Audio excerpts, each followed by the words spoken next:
નમસ્કાર મિત્રો, કાયદાની વાતોમાં એડવોકેટ સંજય પંડિત આપ સૌને આવકારે છે. મિત્રો, આપણે ચર્ચા કરી રહ્યા છીએ ભારતીય સાક્ષી અધિનિયમ, જે તારીખ 1/7/2024થી આપણી સરકાર સમગ્ર દેશમાં લાગુ કરવા જઈ રહી છે. આ કાયદો હવે તમામ ટ્રાયલોમાં લાગુ પડશે. ફોજદારી એટલે કે ક્રિમિનલ ટ્રાયલોમાં અને સિવિલ ટ્રાયલોમાં જે અગાઉ એવિડન્સ એક્ટ હતો એની જગ્યાએ ભારતીય સાક્ષી અધિનિયમ જે આવ્યું છે. અગાઉના વિડીયોમાં આપણે પ્રકરણ 1ની ચર્ચા કરી. આજે આપણે પ્રકરણ 2ની ચર્ચા કરવા જઈ રહ્યા છીએ. મિત્રો, ભાગ 2, પ્રકરણ 2, રિલેવન્સી ઓફ ફેક્ટ, કલમ number 3, evidence may be given of fact in issue and relevant fact, કે કોઈ પણ પુરાવો આપી શકાશે કોઈ પણ કાર્યવાહીમાં કે જે હકીકતને સંદર્ભે હોય, જે દાવાની હોય અથવા તો કોઈ પણ ટ્રાયલની ફોજદારી કેસની જે એ કેસમાં જે હકીકત છે એના સંદર્ભે એનું અસ્તિત્વ હતું કે ન હતું એ સંદર્ભે પુરાવો આપી શકાશે.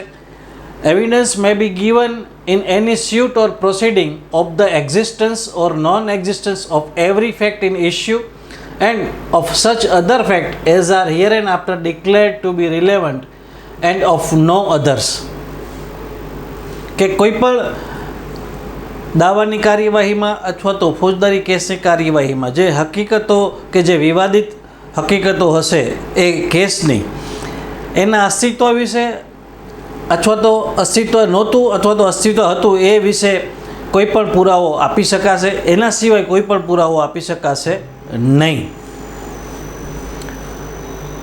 This section shall not enable any person to give evidence of a fact which he is entitled to prove by any provision of the law for the time being in force relating to civil procedure, કે કોઈ પણ વ્યક્તિને આ કલમ છે એ એટલી શક્તિમાન નહીં કરે પુરાવો આપવા માટે કે જો એને કોઈ કાયદા દ્વારા પ્રતિબંધિત કરવામાં આવ્યો હોય કોઈ બાબત પુરવાર કરવા માટે સિવિલ પ્રોસિજરમાં આ લાગુ પડશે. મિત્રો, ત્યારબાદ એના એક્ઝામ્પલ આપ્યા છે, મુદ્દાઓ,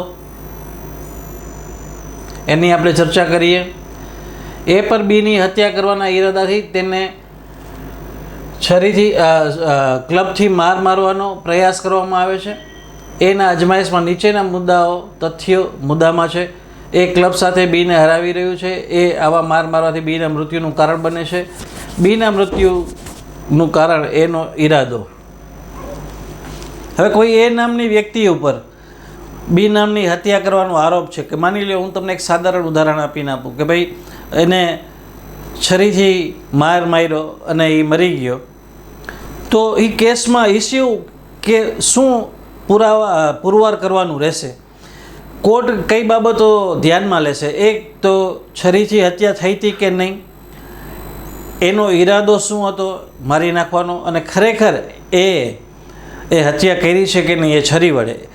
એ તમામ મુદ્દાઓ છે એ ફરિયાદ પક્ષે પુરવાર કરવા પડે. મિત્રો, બીજું કે એ માર છે કે જે ઈજા થઈ છે એને કારણે એ મૃત્યુ થયું છે કે નહીં, આ તમામ મુદ્દાઓ જે છે એ કેસમાં પુરવાર કરવાના હોય છે. મિત્રો, ત્યારબાદ દાવો કરનાર પોતાની સાથે લાવતો નથી. એના કેસની પ્રથમ સુનાવણી વખતે પ્રોડક્શન માટે તૈયાર છે એક બોન્ડ જેના પર તે આધાર રાખે છે. આ કલમ તેને બોન્ડ રજૂ કરવા અથવા કાર્યવાહીના અનુગામી તબક્કે તેને સામગ્રીને સાબિત કરવા સક્ષમ કરતું નથી, અન્યથા સિવિલ પ્રોસિજર સંહિતા દ્વારા નિર્ધારિત શરતો અનુસાર. A suitor does not bring with him and have in readiness for production at the first hearing of the case a bond on which he relies. This section does not enable him to produce the bond or prove its contents at a subsequent stage of the proceedings, otherwise than in accordance with the condition prescribed by the Code of Civil Procedure. કે કોઈ પણ વ્યક્તિ જે દાવો લાવનાર છે એ કેસની પ્રથમ સુનાવણી વખતે જેને કહેવાય કે એ ડોક્યુમેન્ટ રજૂ કરવા તૈયાર હોય તો ત્યારબાદની પછીની સ્ટેજ ઉપર એ પુરવાર કરવા માટે થઈને એને શક્તિમાન બનાવતું નથી આ કલમ, સિવાય કે સિવિલ પ્રોસિજર કોડમાં જે શરતો છે એને આધીન એ પછી પુરવાર કરી શકે છે. મિત્રો, ત્યારબાદ છે કલમ 4, ક્લોઝલી કનેક્ટેડ ફેક્ટ. એટલે નજીકના તથ્યો જે કનેક્ટેડ હોય છે. Relevancy of fact forming part of a same transaction. Fact which though not in issue are so connected with the fact in issue or a relevant fact as to form part of the same transaction are relevant whether they occurred at the same time and place or at different time and place.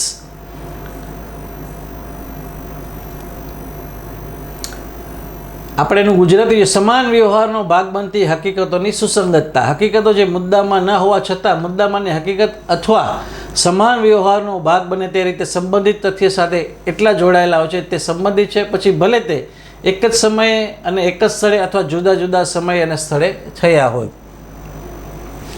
કે કોઈ એક સમાન વ્યવહાર એટલે એક જ ટ્રાન્ઝેક્શનમાં જો કોઈ ગુનો કે કોઈ હકીકત બની હોય એને કોરિલેટેડ જો કોઈ તથ્ય હોય, પછી એ ભલે એ કોર્ટના ઇસ્યુમાં હોય કે ન હોય, પણ જો એ ટ્રાન્ઝેક્શન સાથે કોરિલેટ કરતું હોય તો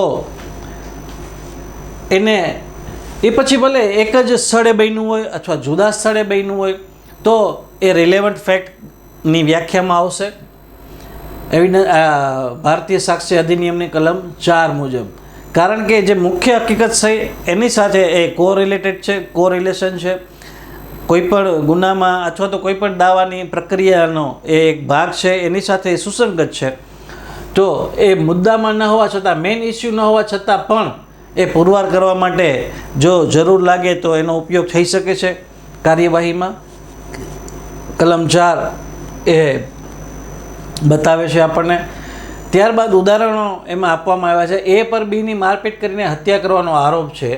એ અથવા બી દ્વારા અથવા મારતી વખતે સામેના લોકો દ્વારા અથવા તેના થોડા સમય પહેલાં અથવા પછીના વ્યવહારનો ભાગ બનવા માટે જે કંઈ પણ કહેવા અથવા કરવામાં આવ્યું હોય તે એક સુસંગત હકીકત છે.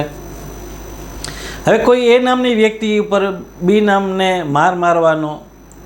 મારી અને હત્યા કરવાનો આરોપ હોય તો આ એક બનાવ થયો જેમાં મેઇન ઇસ્યુ આપણે અગાઉ જોયા કે કોર્ટ નક્કી કરશે કે ખરેખર એ માર્યો તો, એ મારને કારણે મૃત્યુ થયું હતું કે નહીં, એનો ઈરાદો શું હતો. આ બધા જે મેઇન ઇસ્યુ છે. પણ એની સાથે પણ રિલેવન્ટ ફેક્ટ એટલે માની લઈએ કે એ બનાવ બન્યા પહેલાં અથવા તો બનાવ બન્યા પછી જો કોઈ તથ્ય કે કોઈ હકીકત હોય કે જે આ બનાવ સાથે આનુષંગિક હોય અથવા તો કોરિલેટ કરતી હોય. એક બીજું નાનું એવું ઉદાહરણ એમાં તમને આપીને સમજાવું કે માની લો એ નામની વ્યક્તિએ માર્યો અને એની હત્યા કરી. એ માર્યા બાદ એની હકીકત એને માની લો બીજા કોઈને જણાવી કે ભાઈ મેં ઓલાને આજે માર્યો છે, હવે એ હોસ્પિટલમાં દાખલ થયો છે, હવે એના બીજા ત્રીજા દિવસે પછી સારવારમાં એ ગુજરી જાય. તો એને જેને જણાવ્યું હતું એ વ્યક્તિ જો સાક્ષી તરીકે આવે અથવા પોલીસ એને સાક્ષી તરીકે લે, તપાસ કરનાર એજન્સી, તો એનું નિવેદન છે એ આ તથ્ય પુરવાર કરવા માટે કોરિલેટેડ છે કારણ કે બનાવની સાથે સુસંગત છે. અથવા તો એ મરનાર વ્યક્તિએ માની લ્યો બનાવ બન્યો એની પહેલાં કોઈ યારે એવી વાત કરી કે મારે ભાઈ ફલાણા ભાઈ યારે માથાકૂટ હાલે છે, હવે એ ગમે ત્યારે અમારે ઝઘડો થાય એમ છે, અને આવી વાત એને કરી હોય અને ત્યારબાદ થોડાક સમયમાં અથવા થોડા દિવસો પછી એ ઝઘડો થાય અને એની હત્યા થાય. તો આ બધી બાબતો છે એ કોરિલેટેડ છે, એટલે કોર્ટમાં એ પુરવાર કરવામાં કામે લાગી શકે છે કેસમાં. ત્યારબાદ એ પર સશસ્ત્ર વિદ્રોહમાં ભાગ લઈને ભારત સરકાર સામે યુદ્ધ કરવાનો આરોપ છે, જેમાં સંપત્તિનો નાશ થાય છે, સૈનિકો પર હુમલા કરવામાં આવે છે અને જેલો તોડવામાં આવે છે. આ તથ્યોની ઘટના સામાન્ય વ્યવહારના ભાગરૂપે સંબંધિત છે, જોકે એ તે બધામાં હાજર ન હોય. હવે કોઈ એ નામની વ્યક્તિ ઉપર સશસ્ત્ર વિદ્રોહ કરવાનો આરોપ છે કે એને ભારત સરકાર સામે લડાઈ કરી છે, એ પ્રકારનો એની સામે આક્ષેપ છે, એને ઘણા બધા તોફાનો કર્યા, જેલો તોડવામાં આવી છે, પછી એ તોફાનોમાં ઘણું બધું આગજની કરી નુકસાની કરવામાં આવી છે. હવે એ સમગ્ર બનાવમાં એ ભલે પછી હાજર હોય કે ન હોય, પણ એને કોઈ પણ રીતે પ્રત્યક્ષ કે પરોક્ષ રીતે એ બનાવમાં જો એને કંઈ પણ રોલ પ્લે કર્યો હોય તો એ કોરિલેટેડ ફેક્ટ ગણાશે મિત્રો. ત્યારબાદ પત્રવ્યવહારનો ભાગ બનતા પત્રમાં સમાવિષ્ટ બદનક્ષી માટે એ દાવો દાખલ કરે છે. બી સામે પક્ષકારો વચ્ચેના પત્રો જેમાંથી બદનક્ષીનો ઉદ્ભવ થયો છે તે વિષયને લગતા પત્રો અને તે પત્રવ્યવહારનો ભાગ બનાવ્યો છે જેમાં તે સમાયેલ છે તે સંબંધિત તથ્યો છે, જોકે તેમાં બદનક્ષીનો સમાવેશ થતો નથી.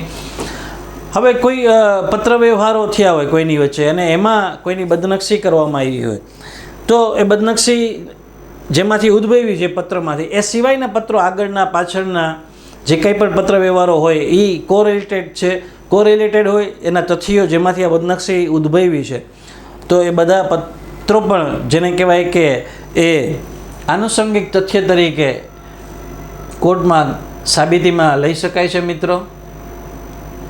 ત્યારબાદ પ્રશ્ન એ છે કે શું બી તરફથી માંગવામાં આવેલ અમુક માલ એને વિતરિત કરવામાં આવ્યો હતો? આ માલ ક્રમિક રીતે અનેક વચગાળાની વ્યક્તિઓને પહોંચાડવામાં આવ્યો હતો. દરેક ડિલિવરી એક સંબંધિત હકીકત છે.